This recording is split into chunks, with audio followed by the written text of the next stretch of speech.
అలా అని కాదు.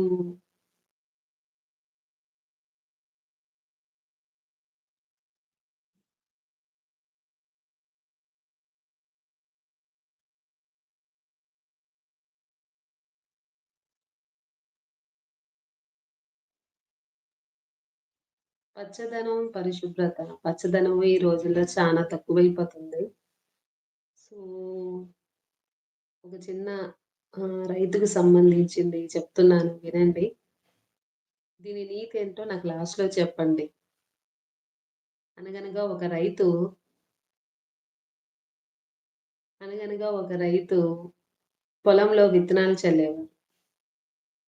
విత్తనాలు చల్లేటప్పుడు ఒక విత్తనం అడిగిందంట, "నన్ను భూమిలో చల్లొద్దు. ఆ చీకట్లో నేను వెళ్ళలేను. నన్ను చల్లొద్దు" అని ఒక విత్తనం అడుగుతదంట. అప్పుడు రైతు చెప్పాడు, "నువ్వు చీకటి లోపల వెళ్తేనే అందరికి వెలుగునిస్తావు" అనని రైతు చెప్పాడంట. విత్తనానికి ఏం అర్థం కాలేదు. నేను భూమి లోపల చీకటి లోపలికెళ్తే నేనెలాగా వెలుగునిస్తాను? ఎలాగ అండగా ఉంటాను అందరికి అని అనుకునిందంట. కొద్ది రోజుల తర్వాత చూస్తే ఆ విత్తనము భూమి పైన ఒక పెద్ద చెట్టులాగా వచ్చేసింది. ఆ పెద్ద చెట్టు కింద చాలామంది అంటే రెస్ట్ తీసుకుంటారు. ఆ ఎండకి తట్టుకోలేక నీడన కూర్చుంటారు. అంతేగాకుండా ఆ చెట్టు నుంచి వచ్చే ఫలాలు తీసుకొని తింటున్నాము. ఇంకా చెప్పాలంటే కొన్ని వందల పక్షులకి ఆ చెట్టు ఒక ఆధారం అయింది. ఆ పక్షులన్నీ గూడులు ఏర్పరచుకుంది గదా!